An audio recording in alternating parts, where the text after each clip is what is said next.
Hello friends, ഇന്ന് ഞാൻ വന്നിരിക്കുന്നത് മൈക്രോഗ്രീൻസ് ആട്ടോ. ഇത് നമ്മൾക്ക് വീട്ടിൽ ഈസി ആയിട്ട് ഉണ്ടാക്കാം. കുറച്ചൊരു 10 ദിവസമെങ്കിലും മതി കേട്ടോ ഇത് റെഡിയായി വരാൻ. അപ്പോൾ ഇത് ചിയ സീഡാണ്, ഇത് ചെറുപയറാണ്, ഇത് ഉലുവയാണ്. ഫസ്റ്റത്തെ പ്രാവശ്യം ഞാൻ പരിപ്പ് ഇട്ടപ്പോൾ അത് ഫ്ലോപ്പായി പോയി. അതിന് പകരമായിട്ട് ഞാൻ ഇതിട്ടതാണ്. അപ്പോൾ ഇത് വളർന്നുകൊണ്ടിരിക്കുകയാണ്. ഇപ്പോൾ ചെറുതായിട്ട് വന്നുകൊണ്ടിരിക്കുന്നുണ്ട്. ഇനി കുറച്ച് ദിവസം കഴിഞ്ഞാൽ 2 ദിവസം കൂടി കഴിഞ്ഞാൽ വരും കേട്ടോ. മൈക്രോഗ്രീൻസ് ഉണ്ടാക്കാൻ വളരെ എളുപ്പമാണ്. മണ്ണ് വേണ്ട, അധികം ഇതൊന്നും വേണ്ട. നമുക്ക് വീട്ടിൽ തന്നെ ഇങ്ങനത്തെ കുപ്പികളും ബോട്ടിൽസൊക്കെ ഉണ്ടെങ്കിൽ ഈസി ആയി ഉണ്ടാക്കാം. നമുക്ക് നേരെ വീഡിയോയിലേക്ക് കിടക്കാം. മൈക്രോഗ്രീൻ ഉണ്ടാക്കാനാണ്. ഇത് ചെറുപയർ, ഇത് പരിപ്പ്, ഇത് ചിയ സീഡ്. ചെറുപയറുണ്ട്, ഇത് ചിയ സീഡിന്, ഇത് പരിപ്പിന്, ഇത് ചെറുപയറിന് മാറ്റിയിട്ടുണ്ട്. പക്ഷേ നമ്മൾ ചിയ സീഡിനുള്ളത് നോക്കാം. ഒരു പേപ്പർ എടുക്കണം, അല്ല നമ്മൾ ഫൈൻ എടുക്കുന്നുണ്ട്. ഇത് ഇങ്ങനെ വെക്കുന്നുണ്ട്. വേറെ എണ്ണം കൂടി എടുത്തിട്ട് ഇങ്ങനെ വെച്ച് കൊടുക്കുന്നുണ്ട്. അപ്പോൾ നമ്മളതാ ഈ ചിയ സീഡ് ഇതിലേക്ക് ഒഴിച്ചു കൊടുക്കാൻ പോവാണ്. ഒഴിച്ചു കൊടുത്തിട്ടുണ്ട്. ഇതിനെ നമുക്ക് ഇങ്ങനെ മാറ്റി വെക്കാം. അടുത്ത ഇനി വരുന്ന പരിപ്പാണ്. അപ്പോൾ നമുക്ക് നേരത്തെ ചെയ്ത മാതിരി ഇതിലേക്ക് ഇറക്കി കൊടുക്കാം. നമുക്ക് ഇതിലേക്ക് ഇട്ട് കൊടുക്കാം. അപ്പോൾ ഫൈനൊക്കെ വെച്ച് സെറ്റ് ആക്കിയിട്ട് ഇനി നമുക്ക് ഇതിൽ ഇട്ട് കൊടുക്കാം. അപ്പോൾ അതാ പരിപ്പ് ഇട്ട് കൊടുത്തിട്ടുണ്ട്. ചിയ സീഡും പരിപ്പും റെഡി ആയിട്ടുണ്ട്. 2 ദിവസം നമ്മൾ ഇത് എന്തെങ്കിലും വെച്ച് മൂടി വെക്കണം. അതിനുശേഷം നമ്മൾ കുറേശ്ശെ ഒന്ന് എടുത്ത് വെയിലത്തേക്ക് വെക്കണം കേട്ടോ. അപ്പോൾ ഇതാ എല്ലാത്തിലും കുഞ്ഞു കുഞ്ഞിയ സ്പ്രൗട്ടുകൾ വന്നിട്ടുണ്ട് കേട്ടോ. ആ മുളകളെ കാണാനൊരു കുഞ്ഞ് പച്ചപ്പ് മാതിരി എനിക്ക് നല്ല ഇഷ്ടപ്പെട്ടു കേട്ടോ. അതിനെ ചിയ സീഡ് കാണാനാണ് കേട്ടോ ഏറ്റവും ഭംഗി. ഈ ചെറുപയർ ഈ മറ്റേ ജിമ്മിലൊക്കെ പോകുന്ന ആൾക്കാർ ഇങ്ങനെ ചെയ്ത് വെക്കും കേട്ടോ.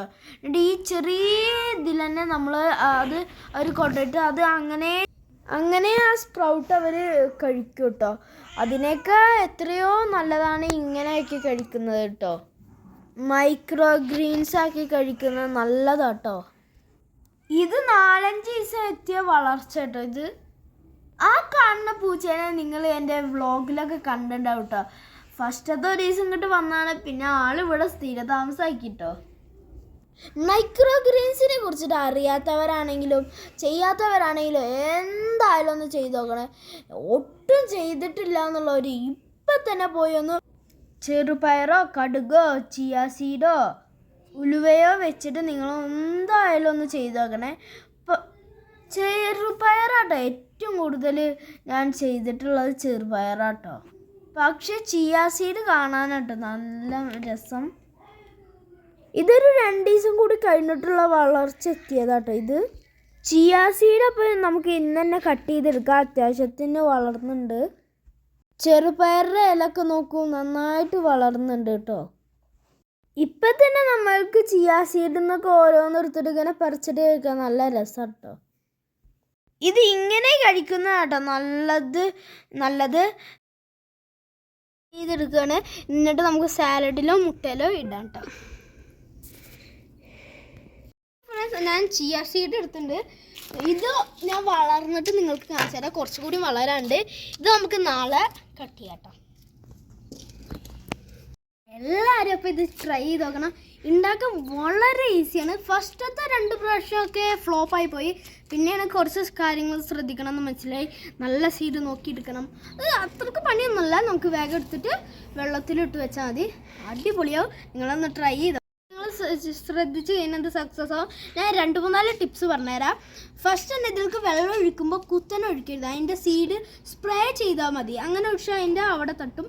പിന്നെ അതുമാത്രമല്ല ഒരു 3-4 ഫൈന് വെച്ച് കൊടുക്കണം. ഇടയ്ക്കൊന്ന് വെയിൽ കൊള്ളിക്കണേ. എപ്പോഴും വീട്ടിൻ്റെ അകത്ത് വെക്കരുത്. ഒന്ന് പുറത്തേക്ക് വെയിലത്തേക്ക് വെച്ച് കൊടുത്താൽ മതി. അടിപൊളിയായി വളരും.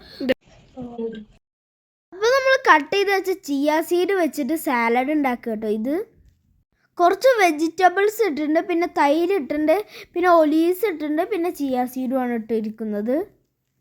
നല്ല ടേസ്റ്റ് ഉണ്ടായിരുന്നു കേട്ടോ ഇത് കഴിക്കാൻ. ഇതെൻ്റെ അനിയത്തി ചെയ്തതാണ്. ഫസ്റ്റ് ഞങ്ങൾ ഇങ്ങനെ കേട്ടോ ചെയ്തത്. ക്വാളിറ്റി അല്ലാതെ വിത്തായത് കൊണ്ട് തന്നെ അതിൻ്റെ ഇടയിലത്തൊന്നും വളർന്നു വന്നില്ല കേട്ടോ. വളർന്നു വന്നതൊക്കെ പിന്നെ കട്ട് ചെയ്തെടുത്തിട്ട് ഞങ്ങൾ എഗ് ഫ്രൈ ആട്ടോ ചെയ്തത്. ഇതെൻ്റെ അനിയത്തിക്ക് ക്ലാസ് വർക്കായിരുന്നു കേട്ടോ. ഇത് ടീച്ചറിന് അയച്ചു കൊടുത്തതാണ്. ഓരോ ദിവസം കുറേശ്ശെ പുറത്ത് വെക്കണം കേട്ടോ. നല്ല പോഷകങ്ങൾ അടങ്ങിയതാണ്. ഇത് നമുക്ക് 2 രീതിയിൽ കഴിക്കാം. ഒന്ന് മുട്ടയിൽ ഇട്ടിട്ട് കഴിക്കാം, അല്ലെങ്കിൽ സാലഡ് ആക്കിയിട്ട് കഴിക്കാം. അപ്പം 2 രീതിയിൽ ചെയ്യുന്നത് നിങ്ങൾ കണ്ടില്ലേ. അപ്പോൾ ഈ വീഡിയോ ഇഷ്ടപ്പെട്ട് ലൈക്ക് ചെയ്യുക, ഇഷ്ടപ്പെട്ട് ഡിസ്ലൈക്ക് ചെയ്യുക. അടുത്ത വീഡിയോയിൽ ബൈ.